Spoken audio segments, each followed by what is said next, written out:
시어머니는 이게 대대로 내려온 귀한 물건이라며 흐뭇하게 웃으셨어요. 남편과 낑낑거리며 묵직한 뒤주를 옮기는 동안 새 아파트의 복을 가져다 줄 거라는 어머님 말씀에 그저 멋쩍게 웃을 수밖에 없었죠. 솔직히 제 취향과는 전혀 맞지 않았어요. 모던한 인테리어 속에 덩그러니 놓인 낡은 뒤주가 꼭 이방인처럼 느껴졌거든요. 하지만 가보라는 말에 어머님 성의를 봐서라도 차마 싫은 내색은 할 수 없었답니다. 어머님이 돌아가시고 나서야 남편에게 슬쩍 투덜거렸지만 남편은 어릴 때부터 봐온 물건이라며 오히려 반가워했어요. 결국 저희는 주말에 뒤주 안을 정리하고 햇살로 채워 넣기로 약속했죠. 토요일 오후 남편은 약속이 있어 나가고 저 혼자 뒤주를 정리하게 됐어요. 뚜껑을 열자 쿰쿰하고 오래된 나무 냄새가 확 끼쳐왔죠. 묵은 쌀을 보니 이걸 언제 다 치우나 싶어 한숨부터 나왔어요. 한참 쌀을 퍼내는데 바닥에 가까워질수록 이상한 점이 눈에 띄었어요. 뒤주 바닥의 나뭇결이 한쪽만 유독 부자연스러웠거든요. 마치 덧대어 놓은 것처럼 선이 일정하게 그어져 있었어요. 호기심이 발동해 손톱으로 긁어보니 얇은 나무판이 살짝 들썩이는 게 아니겠어요? 힘을 주워 들어 올리자 끽 하는 소리와 함께 먼지 쌓인 비밀 공간이 모습을 드러냈어요. 심장이 쿵 내려앉았죠. 혹시 옛날 분들이 숨겨두셨다는 비상금이라도 있는 걸까? 두근거리는 마음을 진정시키며 조심스럽게 손을 뻗어 안을 더듬었어요. 손끝에 차가운 돈이 아닌 부드러운 비단 보자기가 느껴졌어요. 조심스럽게 보자기를 꺼내 풀어보는 순간 저는 숨을 멈췄어요. 그 안에는 돈이 아닌 낡은 사진 한 장과 누렇게 변색된 편지 한 통이 들어있었거든요. 대체 이게 뭘까? 머릿속이 복잡해졌죠. 사진 속에는 앳된 얼굴의 낯선 여인이 갓난아기를 품에 안고 희미하게 웃고 있었어요. 시어머니의 젊은 시절 모습은 분명 아니었어요. 그런데 제 심장을 철렁하게 만든 건 바로 그 아기였어요. 흐릿한 사진 속에서도 또렷하게 알 수 있었죠. 수없이 봤던 남편의 어릴 적 앨범 속 바로 그 얼굴. 제 남편 민준 씨였어요. 모르는 여자의 품에 안겨있는 남편의 모습에 머릿속이 하얘졌어요. 떨리는 손으로 편지를 펼쳤어요. 단아하지만 어딘가 힘이 없는 글씨체로 빼곡히 적힌 내용은 제 머릿속을 텅 비게 만들었죠. 우리 민준이, 제 아들 민준이를 부디 언니의 아들로 거두어주세요. 편지를 다 읽었을 때 온몸에 피가 차갑게 식는 것 같았어요. 남편이 시어머니의 친아들이 아니었다니. 평생 종갓집 장손이라는 자부심으로 살아온 남편의 인생 전체가 거짓이었다는 말이었으니까요. 이제야 모든 게 이해됐어요.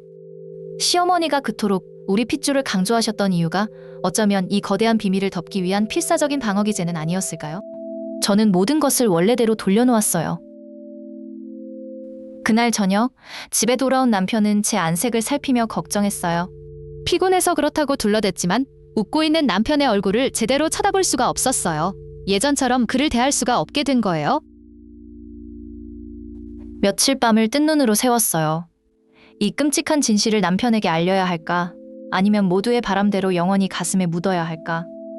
어떤 선택이 남편을 위한 것인지 도무지 알 수가 없었어요. 고민 끝에 결심했어요.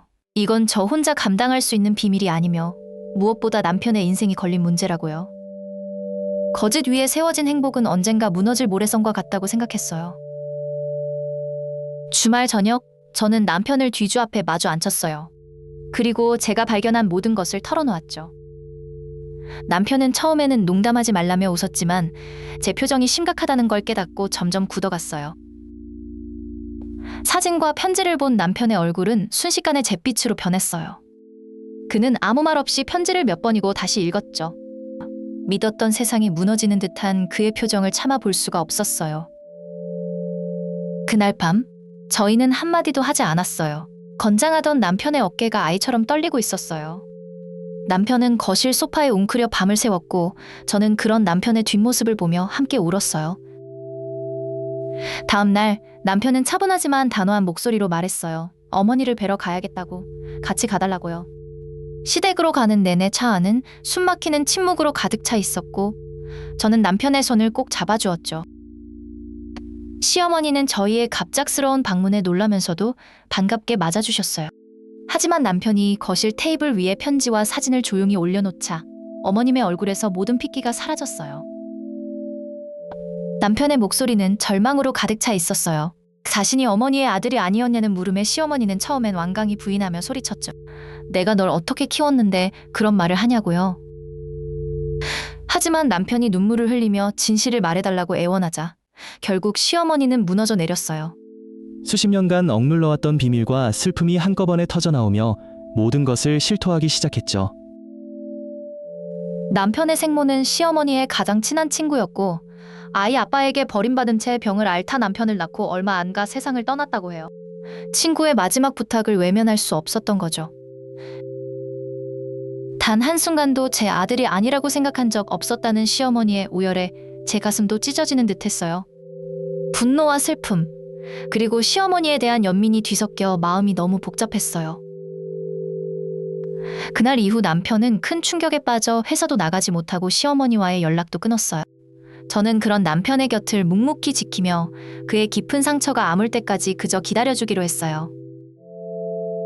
몇 달의 시간이 흐른 후 남편은 비로소 마음을 추스르고 다시 시어머니를 찾아뵈었어요. 이번에는 원망이 아닌 새로운 질문을 위해서였죠. 저를 낳아주신 분은 어떤 분이셨냐고요? 시어머니는 밤새도록 생모의 사진들을 보여주며 그녀에 대해 이야기해 주셨어요. 그리고 다음 날 저희 셋은 함께 남편 생모의 묘를 찾아갔어요. 남편은 처음으로 엄마라는 말을 나직이 읊조렸죠. 이제 저희 집 거실에는 여전히 그 뒤주가 놓여 있어요. 어쩌면 시어머니는 그 비밀의 무게를 감당하기 힘들어 며느리인 제가 판도라의 상자를 열어주길 바라셨던 건지도 모르겠다는 생각이 들어요.